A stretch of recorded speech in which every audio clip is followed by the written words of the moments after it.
All right, hello, welcome to everybody to today's workshop. My name is Jason Hamilton. I'm a certified financial planner and the founder of Keep It Simple Financial Planning. And every Sunday, right about 2 p.m., we're going to bring you a workshop on something having to do with your finances, something to help you improve, get more accurate, or just get started with your overall financial plan. And so I think today's going to be a great way to focus on getting started for those of you that have not started yet. Keep in mind, we are coming up to just the mid-year point of 2021. Can you believe it? We're almost done with June in just a few days here. So let me ask you, where are you at with your financial plan? Are you on track for 2021? Are you still recovering from the crazy year we've had? Are you looking at things differently since we've had a crazy experience in this last year on how you should be planning your finances going forward? From what I've seen, those that had a good financial plan in place did a lot better than those that didn't. Many people, unfortunately, were hit very hard by the virus and what it did to their life.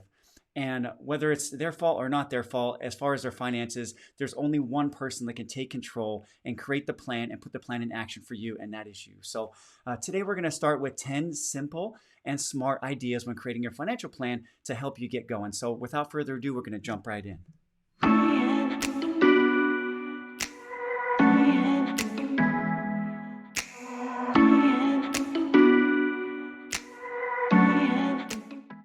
All right, folks, so we are going to jump right into today's workshop. I hope you find this valuable, and I hope you find something you can take away here today that you can implement into your financial plan. And for those of you that are brand new to our workshops here, I want to welcome you and let you know again, every Sunday about 2 p.m. Pacific time, 5 p.m. Eastern time, we're going to do a workshop. So please join us, please tune in, please like and follow our page, and so that you can be notified when these trainings do happen. As always, before we jump in, I do have to let you know that today's workshop is meant to be educational. It's not meant to give you any specific level of financial advice, legal advice, or anything like that. So I have to put my disclaimer up as a certified financial planner so that you don't sue me. But hopefully you find today's workshop very useful. All right. So 10 simple ideas, simple and smart ideas. Number one is going to be to set measurable goals. Okay. So as it says below, without a goal to work toward, we will not get there. So many people just have very general goals. We talked about this last week on how to set goals. I gave you a 3-step process. So if you missed that video, go ahead and go back and watch that one. But without targets, without a place to focus, without a destination, it's very unlikely to actually achieve as many goals as you possibly could if you actually had a target. And in the management world, they say what gets measured gets managed. So in your financial life, it is this very similar way that if you have targets and you set actual goals where you break those down, how you need to achieve those targets step by step, it's much more likely that you'll get there. So that's the first place. So maybe for you, the first step is I need to just create a basic game plan. Start with the budget, start with the cash flow plan.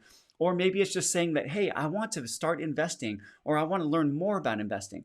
These are all specific goals that need to start somewhere. So the first step is to set measurable goals. All right, from here, number two is that we need to understand the effect your current financial decisions will have on future financial issues, okay? So every financial decision you make today is going to have some sort of effect on your future financial issues. For example, if you decide to spend $150 on going and eating out today versus putting that $150 into your retirement account this month, well, then the likelihood is that in 5 years, you will have a little bit less in your account than if you save that money. On the other side of the equation, if you decide you're going to just commit to saving 10, 15, or 20% of your income every single month now going forward, well, your future financial issues are going to be that you have more money saved and you're going to have more options. So everything you do today is going to affect something in the future when it comes to your finances. Number three is to start now. So many people say that I'm going to get started someday. I'm going to wait till the new year to get started, or I'm going to wait till I have some money before I need to worry about my financial planning. The key is starting now. The earlier you can start, the better. And just don't assume that financial planning is for when you get older. If you're 20 or 30 years old watching this, the best thing you can do for yourself is decide that you're going to start saving and investing money today because your life will be so much easier down the road. Same for those of you that are in your 50s or 60s. Maybe you're thinking about retirement, and maybe retirement seems 5, 10, or 15 years away, and that you have time to think about it or time to worry about it. Well, let me tell you this. So many people I speak to that if they would have just started their financial planning a little bit earlier would have a much better overall tax situation. They might have more money saved. They might have money saved in more of the right places. And so please don't wait. Start now and make a decision that you're going to get going with your financial planning. And that is where, setting some goals and getting started today is the first stop. Number 4 here is just to start with what you've got, okay? Don't assume financial planning is only for when you're already wealthy. So many people, again, you want to wait until you have a certain number of dollars before you get started with your planning your financial future. But in reality, the best thing you can do is just optimizing everything you have today. And every single month going forward, every single paycheck you get, every single income source you get if you own a business, you have to maximize those dollars and take each dollar and squeeze it and make it do the most you possibly can. I want you to assume that the money you have today, no matter where you're at, each dollar you have is like a soldier in your army, okay? And you are the general of that army. And your job as a general is to direct and allocate every one of your soldiers or every one of your dollars to do the absolute most it possibly can for you. And so if you do that today, then there's a very high likelihood that you're going to end up in a much better place later down the road. And so starting today with what you have is something we highly recommend that you do not delay, do not put anything off. Number 5, this is something I mentioned in the beginning. Take charge. At the end of the day, you're in charge of your results. And there's so many people out there that just want to put the responsibility for their financial situation on somebody else or on some excuse about whatever it may be, okay? But at the end of the day, you are the one that has to take control. You have to make the decisions, and you have to make those sacrifices today and figure your situation out because no one else is going to do it for you. A lot of things we're seeing today with, what's going on in our current unemployment environment where the government is just continuing to give citizens just more unemployment than they probably need has led to a chain of effects down where people aren't wanting to work. Now, it is putting pressure on businesses to offer more, to pay more, to hire people in. So I can see how that strategy is coming into play. But this is not going to be like this forever, folks. At some point, the government benefits are going to get cut off, and you're going to go back to having to be responsible for your situation. And so as it says here, success on any major scale requires you to accept responsibility. In the final analysis, the one quality that all successful people have is the ability to take on responsibility. So, and I mean extreme levels of responsibility. Whatever is going on in your life, you have to be responsible for. Even if you are going to work and you get in a car accident, for example, you have to be responsible for that, because what would have happened if you left 5 minutes earlier? You wouldn't have been in that situation where you end up in that accident. Once I learned to take full responsibility for everything in my life, even things that may not seem like they're in my control, my life changed. And so I encourage you to take charge, especially around your finances, because at the end of the day, you're in charge of results. And if you're not saving and investing money, if you're not creating a plan for the future, and if you're delaying your game plan for your retirement or for your financial independence day, this is no one else's responsibility except your own, and we have to accept those results. So take charge, folks, take charge. Okay. Number 6 here is look at the big picture. So many people get focused on things like just focus on retirement or, saving taxes, but there's so much more to financial planning. In reality, almost everything in your life that has to do with, spending money or saving money is financial planning. Are you going to maximize your savings so that you can do the vacations that you want to do each year? Are you going to go out and eat every single day, for the next 30 days? Or are you going to cut some of that down so that you can put some money away for your savings? Are you going to set aside a game plan when your children need to go to college, where you have some money set aside to help them pay for college? Or is the financial plan going to be to let them deal with it on their own, take student loans if they have to, work during college if they need to? All of that is part of your financial planning. But retirement planning is just one aspect, and saving taxes along the way. And I should say taxes are involved in quite a few different areas of financial planning, but those are just very minor aspects of the overall big picture. So keep in mind that your happiness, your contentment, along with how much you can spend when you want to retire, and how long you want to continue working is all part of the big picture of financial planning. One big thing that I see, especially with newer people that are newer to financial planning, is that they confuse financial planning with just investing. If you go into the average, world and you're getting involved in a financial world, Most places are only going to help you with one aspect of your finances, and that might be your investing. And many of these places won't help you unless you have something like $500,000 or $1 million to give them to invest for you. Then they may help you with other aspects of your financial planning. But in my view, investing is only one piece of the pie when it comes to your overall financial plan. We need to look at your overall goals, your cash flow, your estate planning, which is how you want your wealth to transfer if you were to pass away. We're looking at insurance planning as one aspect. Investing is definitely an aspect. And then, of course, retirement or financial independence planning. These are all different aspects of financial planning and different slices of the pie we need to get right. And the way you should look at investing is the vehicle to get you where you want to go. But the financial plan is the rest of the pie that is going to help you get there in the most optimal way while properly protecting yourself, having a good plan and something that's measurable and trackable so that you know you are on track or off track when it comes to your overall financial plan. Number 8 is don't expect unrealistic returns on investments. So this is where some of the so-called gurus, these radio personalities like to promise and say that, hey, make your financial plan based on 12% annual returns. This is something that has been very common from some folks. And while I love these people and I love some of the things that they do and they teach, if you expect unrealistic returns on your investments, you may set yourself up for failure and you may come up short when it comes to achieving your financial goals.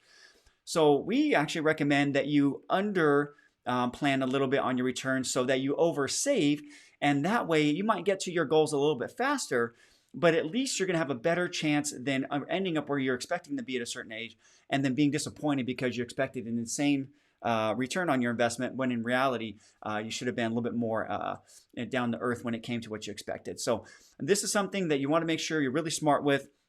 And depending on your risk level and depending on how aggressive you are with your investments, that's where you should end up setting your target. So don't expect unrealistic returns on your investments, and you will set yourself up for a better overall financial situation. Okay. Number 9 is reevaluating your plan periodically. Okay. As it says below, an intelligent plan is the first step to success. The man or woman who plans knows where he or she is going, knows what progress he or she is making, and has a pretty good idea when he or she will arrive. So here's the beautiful thing about having a financial plan. Once you actually lay out your game plan, you set targets, you put realistic action items that you need to do along the way, and you reevaluate your plan periodically. We recommend somewhere between 3 to 4 times per year to make sure you're staying on track.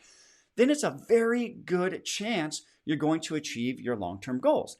If you just set a plan and never look at it again, well, there's so many variables that come into life, investment returns, overall savings ability, things that may come up like emergencies that may throw off our ability to save. There's so many things that could come in. So reevaluating your plan periodically and updating as things change is very important to having an overall good, solid game plan. Number 10, this is my favorite, okay? Don't wait until a crisis to begin planning your finances. So many people will wait until they have a huge problem, until the pain's so bad that they're then forced to reach out to get the help that they need. I understand. We are humans, and humans at the end of the day are busy. We have priorities, and a lot of times our finances will not become that priority until we feel pain or we have fear of not achieving something like for example, for retirement. So I recommend that you start early and you create a plan when you're actually in a good position so that when you have the inevitable crisis, because life is going to happen, things happen in life, you're ready for that crisis. And instead of having a crisis, you have an event that you were just able to handle because you were prepared for it, right? So don't wait until a crisis to begin planning your finances. Do the right thing. Start today, create a plan, and then begin with the big picture in mind and make sure you're checking things along the way. All right, in summary here, the earlier you start planning your finances, the better, okay? We all wish we could go back 10 years and know today to get a start. That doesn't matter, okay? We can't go back in the past. All we can do is live in the present moment, focus on what's everything we can do today to create and establish the best possible plan for us now and in going to the future, and then execute on that, knowing everything we have, and then continue to optimize. But the earlier you start building your nest egg, the more choices you will have later in life. So for those of you that are watching this, it might be in your young years, 20s, 30s, or 40s, thinking you have 20 or 30 years to be thinking about retirement. I challenge you, when I ask any retiree what's one of the things they wish they would have done when it came to planning their finances, and almost all of them will tell you they wish they started earlier. Many people didn't understand, what to do, where to start, and continue with us in this series because I will be talking more about what to do, when to start, and how to do things, step by step here. So we got a lot coming for you. And the last thing here is solid planning and implementation opens up doors down the road that may not otherwise be available. When we have times of crisis, especially, for example, we're seeing things in the current market, and the real estate market being one of them, that may seem like they're hot. It may seem like things are getting to the top and we might see a shift. The ones that have planned, that have put aside money, that have saved, are ready when those tragedies happen. And if you listen to some of the most wealthy people in the world, they simply wait. And I believe it was Warren Buffett that said, buy when everyone else is scared, and when everyone else is excited, that's when you should sell. Okay, so these are the times when you might be getting ready to see some shifts in the market, and you could be ready for that opportunity. Again, there's never a good time to time the market, so I don't say wait until things always happen. You should be contributing along the way, but at the same time, if you have a good plan and you're ready to implement, those doors may open to you that may not otherwise be available.